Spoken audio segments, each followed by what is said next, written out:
ফারুক ভাই, এই প্রশ্নটা আপনার জন্য একটু আম আ অপ্রিয় হতে পারে। কিন্তু আমরা ১ম এই আপনার কাছে যেতে চাই। আজকে অনেক ধরনের অপ্রিয় প্রশ্নের আ কা নিয়েই আপনার কাছে আসবো। এক হচ্ছে যে আপনার বিসিবির অ্যাকাউন্টে যে টাকা ছিল, সে টাকা ট্রান্সফার করা নিয়ে একটি কথা হয়েছে। আপনি এর ব্যাখ্যা দিয়েছেন যে আপনি আসলে গ্রিন এবং ইয়েলো ব্যাংকে টাকা রাখতে চেয়েছেন। কিন্তু কথা হচ্ছে যে এই ৳২৫০ কোটি বা ৳২৫০ কোটি টাকার একটু কম, এই টাকা আসলে বোর্ডের সিদ্ধান্তে ট্রান্সফার করা হয়নি। এটি নিয়ে অনেক আলোচনা আছে। আপনি এটা নিয়ে কোনো কিছু বলবেন কিনা? এটিকে আপনি একক কৃতিত্বে, একক সিদ্ধান্তে, এককভাবেই আসলে ভালো হোক, খারাপ হোক আপনি এটি করলেন কিনা? আপনি আমাকে অনুমতি দিলে একটু এটা এরকমও বলতে পারি, ওই ব্যাংকগুলি, যে ব্যাংকগুলিতে আপনি টাকা রাখলেন, তাদের থেকে আপনি বিশেষ কোনো সুবিধাও পেলেন কিনা? যদিও এই প্রশ্নটি করতে আমার একটু অস্বস্তি হচ্ছে, তারপরও ফারুক ভাই আপনি বলেই আমি এটা করলাম। আপনি নিশ্চয়ই এই ব্যাপারটা আমাদেরকে একটু বললেন যে টাকা ট্রান্সফার আপনি একক সিদ্ধান্তে করলেন কিনা? ২ হচ্ছে এই টাকা ট্রান্সফার করে আপনি কোনো বিশেষ সুবিধা পেলেন। আ একটু বড় করেই বলতে হবে আসলে। জি। ১ম কথা হচ্ছে হলো গিয়ে আ উম একটা বোর্ডে যখন আমরা কাজ করি, সবাই মিলেই কিন্তু সিদ্ধান্ত নেই। আমরা যখন এই জুলাই, অগাস্ট আপরাইজিং এর পরে যখন নতুন দেশ পেলাম, তখন কিন্তু আপনি জানেন যে ৫ তারিখে ৮ তারিখে গভর্নমেন্ট ফর্মের পরে আমি ২১ তারিখে দায়িত্বভার গ্রহণ করি। হু, হু। আপনারা জানেন যে আমাদের তখন দেশের অনেকগুলা ব্যাংক রেড জোন, আমরা জানি যে ব্যাংক খালি হয়ে গেছে বিগত গভর্নমেন্টের কাছ থেকে। প্রায় অনেক ব্যাংকে টাকা নেই। ওই দুশ্চিন্তা থেকে আমরা ১ম থেকেই জিনিসটা আমার মাথায় এসছে ১ম, কিন্তু এর মাঝখানে আমাদের আরো ডিরেক্টররা সতর্ক করেছে যে আসলে বাংলাদেশ ব্যাংকের রেটিং এসছে, এখানে টাকা নেই, এখান থেকে সরাতে হবে, দিতে হবে। সেখানে কিন্তু ওই কথাটা আর টিকে না যে আপনি একক সিদ্ধান্ত হয়েছে। এখানে ২-৩ টা জিনিস খুব ইম্পোর্টেন্ট আপনাদের সবাইকে বুঝতে হবে। ১ম আমাদের আমি চিন্তা করেছি অ্যাজ এ বোর্ড প্রেসিডেন্ট, কেননা সবার দায়ভার আছে আমাদের। কিন্তু ১ম দায়ভার কিন্তু আপনার কর্তা ব্যক্তি, যিনি হেড অফ দ্য অর্গানাইজেশন। সেক্ষেত্রে আমার মাথায় চিন্তাটা এসছে এবং আমার বোর্ডের বিভিন্ন মানুষ থেকে পরামর্শ পেয়েছি আমি। এটা কোনো বোর্ড মিটিং এ না। এটা হলো গিয়ে বিভিন্নভাবে যে আমরা যখন ঢুকেছি কি করতে পারি। ১ম মাথায় যেটা এসছে সেটা হচ্ছে আমাদের অন্য বোর্ড ডিরেক্টরদের মতোই আমারও, যে আমাদের ১ম টাকাটাকে সিকিউর করতে হবে। আমরা জানি বেশ কিছু ব্যাংকে তখন তারল্য সংকটে ভুগছে এবং নাই বললেই চলবে। তখন আমরা ডিসাইড করলাম আ যে টাকাটা আমরা ১ম আপনার ইন্টারেস্ট রেট না, ১ম টাকাটা হলো গিয়ে একটা রেড জোন থেকে ইয়েলো বা গ্রিন জোনে যাই, ১ম চিন্তা। তারপরে চিন্তা আসলো আমার মাথায়, যখন দেখলাম ওখানে ইন্টারেস্ট রেটও বেশ কম। ৮ থেকে ৯, ৭.৫ ও আছে। সরকারি ব্যাংকও আছে ওখানে। সো ওই ভয় থেকে আমরা চিন্তা করলাম যে আমাদের ব্যাংকের টাকাগুলো আগে নিয়ে যাই। তারপর আমরা রেটের ব্যাপারে আসলাম। যে ইন্টারেস্ট রেট যদি বেশি পাওয়া যায়, তাহলে আমাদের বোর্ডের আপনার ইনকাম বাড়বে। 3rd যেটা চিন্তা করেছি, যেটা আমার আগের যারা বোর্ডে ছিলেন, যদিও আগের বোর্ডের মানে এখন আমি আগের বোর্ড নিয়ে কাজ করছি। ৯ জন ৮ জন আগের বোর্ডের আর ১৫ জন দেশ থেকে চলে গেছেন। তারা যখন যে কাজটা করেছেন, তাদের থেকে আমি তখন মনে করেছিলাম যে যদি ইন্টারেস্ট রেটটা বেটার হয়, তারা ব্যাংকে আমরা টাকা রাখবো শুধু ইন্টারেস্ট রেট দেখে না। তাদের থেকে আমাদের ব্যাংকে স্পন্সরশিপ, কারণ আপনি জানেন infrastructure ডেভেলপমেন্টে you need sponsors, which is a very integral part of the board. তখন চিন্তা করলাম তার সাথে আবার স্পন্সরশিপ যোগ করলাম যে আমি যাকে টাকা দিব, ইন্টারেস্ট রেট বাড়বে, বেস্ট ইন্টারেস্ট রেটে দিব। তারপর আবার আপনার স্পন্সর নিব। এখন আমি একটা জিনিস সবার কাছে এই কোয়েশ্চেনটা করতে চাই। ব্যাংকের ১ম হলো গিয়ে রেড থেকে ইয়েলো অ্যান্ড গ্রিন। ব্যাংকে গেলাম। তারপরে বেস্ট ইন্টারেস্ট রেট পেলাম। অন টপ অফ দ্যাট ৮ কোটি ১০ কোটি টাকা স্পন্সর নিলাম। এরপরে আর কোনো মার্জিন থাকে কিনা আমার কোনো জানা নাই হুম। আসলে। অ্যান্ড আপনার কোয়েশ্চেন যদি স্ট্রেইট করি, একটা মানুষ তো মিলাবে যে একটা মানুষ তার career as a cricketer, as a selector, একটা মানুষ কিন্তু হঠাৎ করে আপনি বুঝতে পারবেন না এটা মানুষ কেমন। তো সেই দিকে বিবেচনা করলে আপনার ওখানে কোনো আর্থিক লেনদেন কোনো প্রশ্নই ওঠে না। ওখানে কোনো মার্জিনও ছিল না। বরং আগে যেভাবে ছিল সেইখানে আপনার ওখানে মার্জিনটা বেশি ছিল।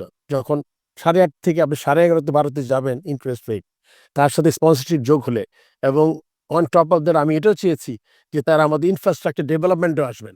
Like okay. প্রতিশ্রুতি পেয়েছি আমি প্রায় 25-30 কোটি টাকা। সো দিস ইজ এটা মানে in a nutshell that the reason and সবাই বোর্ডের জানতো হ্যাঁ, হ্যাঁ। এবং সিগনেটারি আপনি জানেন যে আমি সিগনেটারিটাও আমি নেইনি। রাইট। বোর্ড প্রেসিডেন্ট হওয়ার পরে এটা একটা কথা আসে যে সিগনেটারি পরে হয়েছে আসলে। ১ম আমার মিটিং যেদিন আমি প্রেসিডেন্ট হলাম ওই রেজুলেশনে ২১ তারিখে আমাদের একজন বোর্ড ডিরেক্টর দেশ থেকে চলে গেছেন। তার জায়গায় আমরা আরেকজনকে ডিরেক্টরকে আমরা সিগনেটারি করেছি যেটা আমার হাতে নেই। তারাই এখনো সব চেক সই করছেন, সবকিছুতে সই করছেন।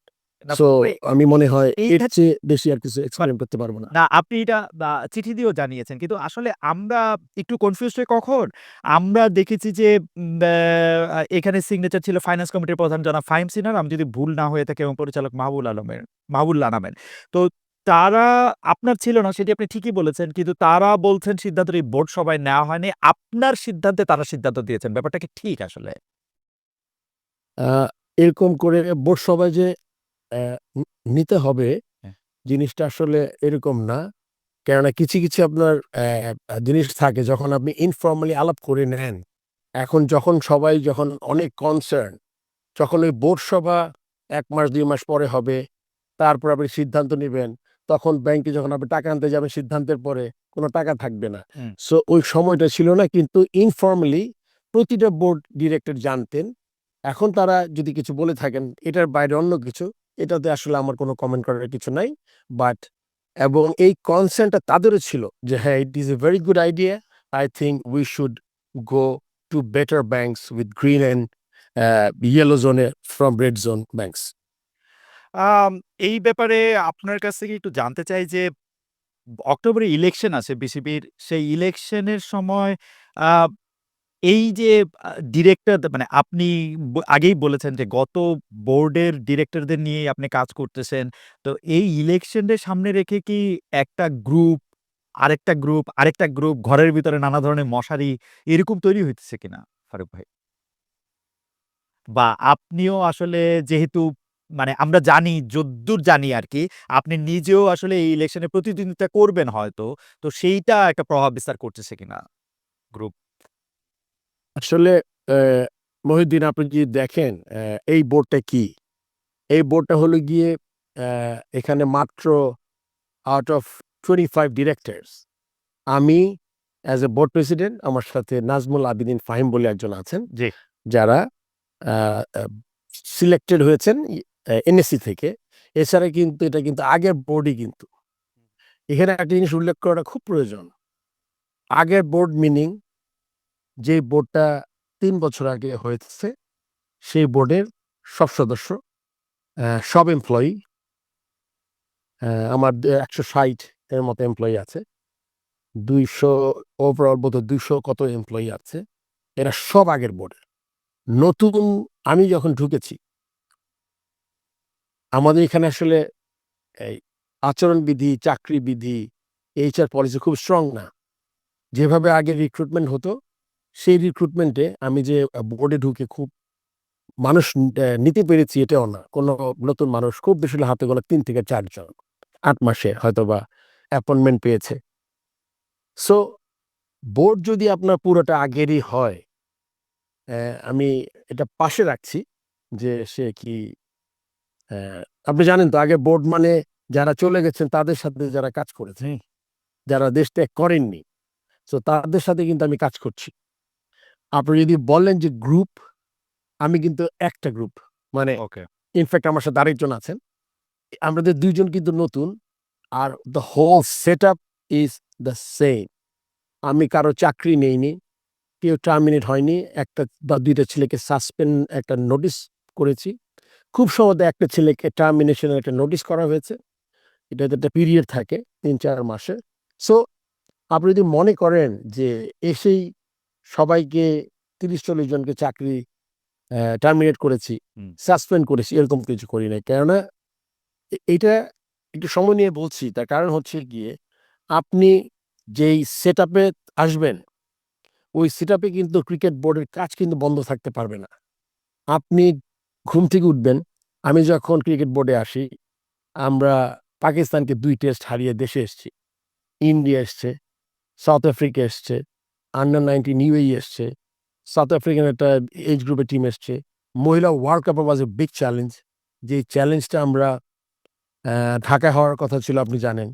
সেই মহিলা ওয়ার্ল্ড কাপকে আমরা আইসিসির সাথে নেগোশিয়েট করে আমরা পার্টনার খুঁজেছি অ্যান্ড অনেকেই ইন্টারেস্টেড ছিল।